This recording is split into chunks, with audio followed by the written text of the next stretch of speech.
दोस्तों 158 साल पहले आज से विश्वनाथ दत्ता और माता भुवनेश्वरी देवी के यहाँ नरेंद्रनाथ दत्ता का जन्म हुआ, जो आगे जाके जिसे हम स्वामी विवेकानंद के नाम से जानते हैं। उनके जन्म के साथ साथ भारत के संस्कृति के इतिहास में एक नया अध्याय का जन्म हुआ और हमें भारत को एक आदर्श युवा पुरुष मिला। स्वामी जी के बारे में सभी ने बहुत अच्छी बातें कही। इनमें से रविंद्रनाथ टैगोर जी ने भी कहा कि if you want to know about India, study Swami Vivekananda. Nothing is negative, everything is positive in him. सच में जब आप स्वामी जी के बारे में सुनते हैं, पढ़ते हैं, तो हमें एक भारतीय होने का गर्व महसूस होता है। हम एक जोशीला युवा होने का एहसास होता है। इसलिए आज के दिन, उनके जन्मदिन को हम राष्ट्रीय युवा दिवस हर साल मनाते हैं और उनके बारे में, उनकी जीवन कथा और उनके संदेश को हम जो जानते हैं फिर भी उनको बार बार बताते हैं, और जो नहीं जानते हैं उनको हम जोश और उत्साह के साथ बताते हैं, ताकि हम उससे कुछ प्रेरणा लें, उनके जीवन से हमें कुछ सीखें। हर युवा अवस्था में हम सब का ऐसा एक मोड़ आता है, ऐसा एक पल आता है जो हम बहुत कुछ करना चाहते हैं, बहुत चीजें करना चाहते हैं, लेकिन हमें एग्जैक्टली पता नहीं चलता कि हमें क्या करना चाहिए, कैसे करना चाहिए। उस स्थिति में एक गुरु का होना बहुत ही आवश्यक है और एक मेंटर और एक अच्छी संगति का होना बहुत ही आवश्यक है। स्वामी जी के जिंदगी में भी ऐसा एक मोड़ आया और उन्हें रामकृष्ण परमहंस जैसा गुरु मिला, जिसके चलते इन्होंने अपने जीवन का लक्ष्य का प्राप्ति हुआ। उसी अनुभव से, उसी एक्सपीरियंस से स्वामी जी कहता है कि each one of you has a glorious future if you dare to believe. This is the right time to decide your future when you possess the youthful energy, not when you are worn out and jaded, but with the fresh and vigor of the youth. For the freshest and untouched and unsmelled flowers are to be laid in the feet of the Lord, and thus He receives. Swami ji कहते हैं कि युवा अवस्था एक फूल की तरह है, जो फ्रेश, अनटच है, अनस्मेल्ड है, जो पारिवारिक जीवन से मुक्त है, पारिवारिक बंधनों से वो अनटच्ड है, और यही सही समय है अपने जीवन में क्या करना है, अपनी जिंदगी को क्या करना है, निर्णय लेने का यही सही समय है। लेकिन स्वामी जी ये भी मानते थे कि जो भी चीज आप करने जा रहा है, जो भी चीज आप करना चाहता है, उसके अथाह गहराई तक जाना चाहिए, उसको जानना चाहिए। इसलिए स्वामी जी ने अपने देश के लिए, अपने समाज के लिए कुछ करने का निर्णय लिया और उन्होंने पूरे भारत का भ्रमण किया, और कि ये जानने के लिए कि हमारे देश का समस्या क्या है, हमारे लोगों का समस्या क्या है। पूरे भारत को घूमने के बाद 24 दिसंबर 1892 में उन्होंने कन्याकुमारी पहुंचा और 25 दिसंबर से लेकर 27 दिसंबर तक उन्होंने मेडिटेशन, रॉक मेमोरियल में मेडिटेशन किया, जिससे कहता है कि कन्याकुमारी रिजॉर्व ऑफ 1892 भी कहा जाता है। उस 3 दिन में मेडिटेशन में, उस 3 दिन चिंतन मंथन में स्वामी जी को एक ही बार सता रहा था कि स्वामी जी को ये सोच रहा था, कि स्वामी जी को ये चिंता जता रहा था कि हमारे देश इतने विशाल है, हमारी संस्कृति इतनी महान है, हमारे युवाओं में इतने उत्तेजना है, फिर भी हम गुलाम क्यों हैं? हम बार बार गुलाम क्यों होते हैं? और यही बात, एग्जैक्टली यही बात लॉर्ड मैकॉले ने ब्रिटिश पार्लियामेंट में 2 फरवरी 1835 को कहा कि I have traveled across the length and breadth of India, but I have not seen a person who is a beggar, who is a thief. Such a high moral value, such a wealth in this country. People with such caliber, I don't think we can ever conquer this nation unless we break her very backbone, which is her spiritual and cultural heritage. Therefore, I propose to replace the old ancient education system and the cultural of the India. For if Indian thinks that everything which is the foreign and the British is greater and better than us, then they will lose their self-esteem and they will lose their native culture and they will become what we want them to be, a complete dominated nation. और यही किया British ने, अंग्रेजों ने यही चीज किया। सबसे पहले अपने शिक्षा प्रणाली को उन्होंने नष्ट किया, अपने संस्कृति को नष्ट किया। उन्होंने अपने जो शिक्षा प्रणाली, जो गुरु शिष्य का परंपरा है, उसको नष्ट किया। जो गुरु शब्द जो इतने पवित्र है, अंधकार को मुक्त करना, उस शब्द को सर शब्द में रिप्लेस किया। जो हम नमस्ते, हमारे संस्कृति में जो हमारे संस्कार में नमस्ते जो शब्द है, इतनी सुंदर शब्द है जिसका मतलब है कि आपके अंदर के भगवान को, मेरे अंदर के भगवान स्वीकार करते हैं, उस शब्द को हलो हाय से रिप्लेस किया और हमारे लोगों में कम तरीका की भावना जगाया, इंफीरियर कॉम्प्लेक्स उत्पन्न किया और हमारे लोगों सच में समझने लगे कि हमारी संस्कृति, हमारे धर्म कमजोर है, हम लोग से कमजोर है। और देखते ही देखते हमारे देश गुलाम बन गया। समय अलग है लेकिन परिस्थिति आज भी वही है। तब हम अंग्रेज की सरकार के गुलाम थे, आज हम अंग्रेज संस्कार के गुलाम हैं। तब अंग्रेज सरकार, अंग्रेजों ने अपने सरकार चलाने के लिए हमारे संस्कृति को नष्ट कर रहे थे, हमारे समाज को टुकड़ों में बांट रहे थे, टुकड़ों में तोड़ रहे थे। आज अपने संस्कार चलाने के लिए, अपने धर्म चलाने के लिए हमारे संस्कृति को जलाई जा रही है, हमारे परिवारों को डिनोमिनेशन से बंटवारा हो रहा है। लेकिन तब भी हम चुपचाप बैठे थे, आज भी हम चुपचाप बैठे हैं। तब भी हम तमाशा देख रहे थे, आज भी हम तमाशा देख रहे हैं। लेकिन शुक्रगुजार है कि उस वक्त स्वामी विवेकानंद जैसा युवा आगे आया, जो अपने लोगों को प्रेरित किया, प्रोत्साहित किया। उन्होंने अपने लोगों का आत्मा को जगाया।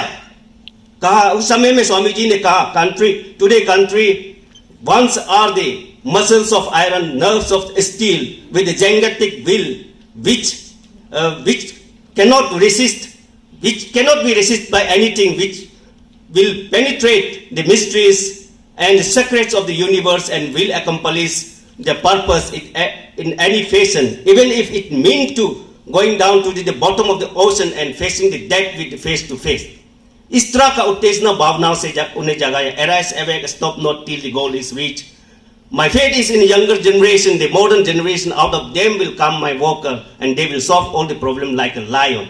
इस तरह का उत्तेजना विचारों से उन्होंने अपने लोगों को आत्मा बल जगाया और उसी से प्रेरणा लेके अंग्रेज सरकार से हमारे स्वतंत्र सेनानियों ने मुक्त किया। लेकिन आज अंग्रेज संस्कार से हमें मुक्त करने वाला कौन है? हमें भी आज स्वामी विवेकानंद जी से हमारे समाज को जरूरत है। वो आप लोगों में से, आप युवाओं में से आगे आना होगा। अपने संस्कृति को जलने से बचाने के लिए, अपने परिवार को डिनोमिनेशन में बंटवारा होने को रोकने के लिए आप लोगों में से आगे आना होगा, युवाओं में से आगे आना होगा। स्वामी जी वो 3 दिन के चिंतन मंथन के बाद स्वामी जी को एहसास हुआ कि हमारी ताकत क्या है। स्वामी जी को यह एहसास हुआ कि हमारी ताकत हमारे आध्यात्मिक स्पिरिचुअल नॉलेज है, आध्यात्मिकता ज्ञान है। हमारी ताकत हमारी संस्कृति है, क्योंकि संस्कृति ही ऐसा एक डोर है जो व्यक्ति से व्यक्ति को जोड़ता है, व्यक्ति को समाज से जोड़ता है और समाज को राष्ट्र से जोड़ता है।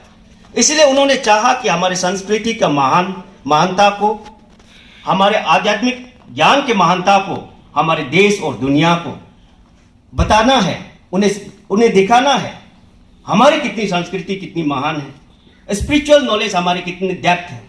और कहते हैं कि जो आदमी दृढ़ निश्चय कर लेता है, भगवान भी उनके आगे झुकता है। और ऐसा ही हुआ। 1892 में, दिसंबर 1892 में स्वामी जी ने यह निर्णय लिया और 1893 अगले ही साल में चिकागो में रिलीजियस कॉन्फ्रेंस हुआ। और स्वामी जी के लिए इससे अच्छा मौका और हो नहीं सकता था। बहुत कठिनाइयों, बहुत तकलीफ के बाद स्वामी जी ने वहां भाग लिया। और आप सभी जानते हैं 11 सितंबर चिकागो ऐतिहासिक भाषण एड्रेस स्वामी जी ने उसमें 3-4 बिंदु मुख्य रूप से रखा।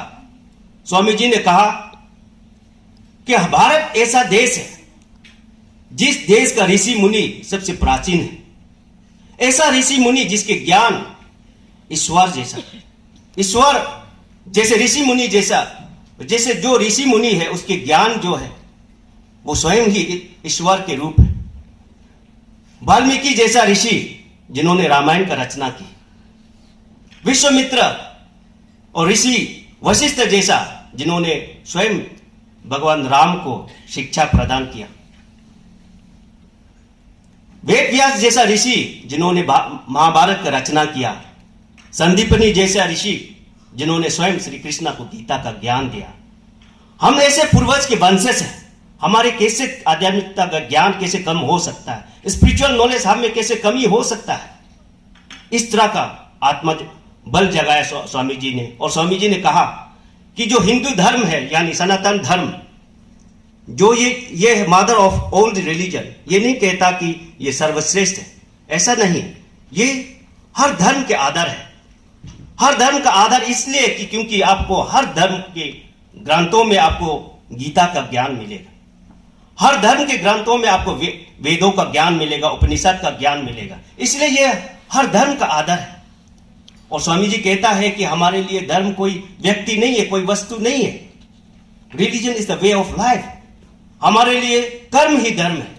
इसलिए हम कहता है कि ये पुत्र का धर्म है अपने माता पिता को सेवा करना। हम ये नहीं कहता कि this is the religion of the son to look after their parents, क्योंकि रिलीजन जो है छोटा शब्द है, धर्म जो है विशाल है। जब रिलीजन जो है हमको एक्सक्लूसिवनेस का भावना जताता है, धर्म जो है इंक्लूसिवनेस का भावना देता है। और स्वामी जी कहता है कि we believe in the universal tolerance. Not only we believe in the universal tolerance but we accept every religion as a true. हम सभी धर्म का आदर करते हैं, सभी धर्म को हम सच मानते हैं, इसलिए हमारे लिए कोई परहेज नहीं है। हम चर्च जा सकते हैं, मंदिर जा सकता है, मस्जिद जा सकता है, हमारे लिए कोई रोक नहीं है, क्योंकि हम हर धर्म को सत्य मानते हैं, सत्य मानते हैं। हम हर भगवान को विश्वास करते हैं और हम जो है सर्वे भवन्तु सुखिनः, सभी की खुशहाली के लिए कामना करते हैं। वासुदेवम कुटुंबकम, वर्ल्ड इज वन फैमिली का हम गुण गाते हैं। इसी विचारों को लेके, स्वामी जी के इन भाषण के बाद विश्व भर में एक भूकंप सा छा गया। सब लोग चर्चा करने लगे कि भारत की संस्कृति इतनी महान है, भारत के आध्यात्मिक ज्ञान इतनी गहरा है, लेकिन तब भी ऐसा कुछ लोग थे, तब भी ऐसा थकते थे जो हमारे अपने देश की वाहवाही से खुश नहीं थे। स्वामी जी को एलिगेशन लगाया गया था, रुपया के नाम से एलिगेशन दिया, पॉलिटिकल रिप्रेजेंटेटिव के नाम से एलिगेशन दिया, लेकिन जो आदमी अपने तन मन धन अपने समाज और अपने देश के लिए समर्पित करता है, वो इन बातों से कोई फर्क नहीं पड़ता। स्वामी जी आगे ही बढ़ते रहा। उसी दौरान अमेरिका के उसी दौरान स्वामी जी को एक दावत में बुलाया। तब जब स्वामी जी ने गया तो स्वामी जी के कपड़ों को देखकर, सन्यासी कपड़ों को देख के किसी ने आपत्ति जताया कि स्वामी जी इस ड्रेस में आप कैसे दावत में जा सकते हैं। स्वामी जी ने उसको कहा कि महाशय, मैं उस देश से आता हूं जिस देश में ज्ञान और विचारों का आदर करते हैं, कपड़ों का आदर नहीं। ये कपड़ों को देखकर, बंगी कपड़ों को देखकर आदर करना, गाड़ी घोड़ा को देखकर आदर करना, महलों को देखकर आदर करना, ये हमारी संस्कृति नहीं है। ये वेस्टर्न कल्चर जो हमें तोपा गया है। और आज हमारे समाज में आज यही देख रहा है, यही देखने को हम मिलता है कि जो अपने रद्दी पर अपने संस्कृति के लिए, अपने समाज, अपने देश के लिए कुछ नहीं सोचता है, लेकिन जिसके पास धन है, दौलत है, उसी का पूजा किया जाता है। जिसके पास ज्ञान है, जो अपने देश, अपने समाज के लिए, अपने जान तक न्योछावर करने के लिए तत्पर रहता है, हम उनका अपमान करते हैं। इस सोच को हमें बदलना होगा। स्वामी जी को और एक प्रोग्राम में जहां पे हिंदू धर्म के बारे, एशिया के धर्म के बारे में भला बुरा कहा, हिंदू धर्म जो पत्थरों को पूजा करने वाले, पैरों को पूजा करने वाले, नदियों को पूजा करने, गुफा में रहने वाले, यहां तक कि emotional people, nothing but emotional fool, ऐसा करके ऐसा शब्द का प्रयोग किया। स्वामी जी दूसरे प्रोग्राम में थे, स्वामी जी लेट से वो प्रोग्राम में पहुंचे, फिर भी वो आयोजकों को रिक्वेस्ट किया कि इतने हमारे धर्म के बारे में इतने कुछ बोला, कुछ रिप्लाई देना। स्वामी जी के को मौका दिया। स्वामी जी स्टेज में उठकर एक बार नजर घुमाया, मुस्कुराते हुए कहा, have anyone you have ever read the Upanishad, the Gita and the Veda? सभी जितने भी ऑडियंस थे एक दूसरे को देखते रहे, क्योंकि शायद ही वो पढ़े थे गीता, उपनिषद और वेदा, शायद ही उसमें से किसी ने पढ़े थे। तो स्वामी जी कहता है कि yet you have a guts to abuse my religion, yet you have a guts to abuse my culture. First go and read the Gita, first go and read the Upanishad and Veda, then speak about my culture, then speak about my religion. आज भी यही हो रहा है समाज में। हमारी संस्कृति के बारे में कुछ अता पता नहीं है, लेकिन हमारी संस्कृति का निंदा किया जा रहा है। हमारे धर्म के बारे में कुछ अता पता नहीं है, लेकिन हमारे धर्म का निंदा किया जा रहा है। हम जिस दोनों पोलों को मानते हैं उस दोनों पोलों का कुछ अता पता नहीं है, और उनको कहता है कि ये एक सैटेलाइट है, ये एक प्लैनेट का पूजा करता है करके हमें निंदा किया जा रहा है। हम जिस दोनों पोलों का पूजा करता है, जिस दोनों पोलों को हम मानता है, ये इस जो हम दिखाई देता है उससे परे। ये जो हम दिखाई देता है वो उसका एक छोटा सा अंग, एक उसका रिप्लिका है। आप सोच के देखिए, इमेजिन हो करके देखिए, जिसका छोटा सा अंश का वजह से इस पृथ्वी, इस दुनिया जो है कायम है, तो उसका असली रूप कैसा होगा, कितना विशाल होगा, कितना शक्तिशाली होगा। तो ये चीज को हमें समझना है। इसी स्वामी जी के इसी विचार को आगे ले जाने के लिए 1972 में एकनाथ जी ने विवेकानंद केंद्र का स्थापना किया। आज जैसे मुख्यमंत्री जी ने बताया, आज हमारे यहां अरुणाचल में 40 विवेकानंद केंद्र है, और विवेकानंद केंद्र को भी आज समाज में अलग अलग नजर से देखते हैं। लोग कहते हैं कि ये हिंदू स्कूल्स है, वहां जाने से हिंदू बनाया जाता है। लेकिन 40 साल में आप लोगों ने देखा कोई भी अरुणाचली जो है पंडित बनते हुए नहीं, कोई भी अरुणाचली आप साधु बनते हुए, विवेकानंद केंद्र में पढ़ के कोई भी साधु सन्यासी बनते हुए नहीं देखा। वहां मनुष्य बनाया जाता है, मैन मेकिंग नेशन बिल्डिंग। इस मकसद को, इस फिलोसफी को लेके चलते हैं।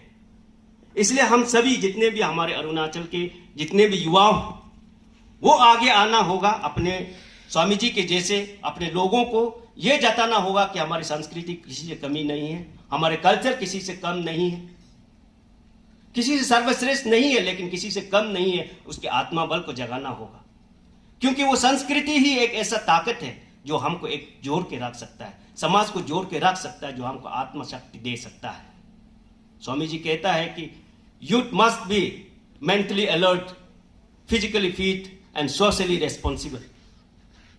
हमें रेस्पॉन्सिबल लेना होगा, हमें ऐसा समाज खड़ा करना होगा जो समाज अपने पूर्वजों का आदर करता हो, अपने माता पिता का आदर करता हो, ऐसा समाज जो अपनी संस्कृति का सम्मान करता हो, ऐसा समाज जो अपने धर्म का सम्मान करता हो, ऐसा समाज हमको निर्माण करना होगा।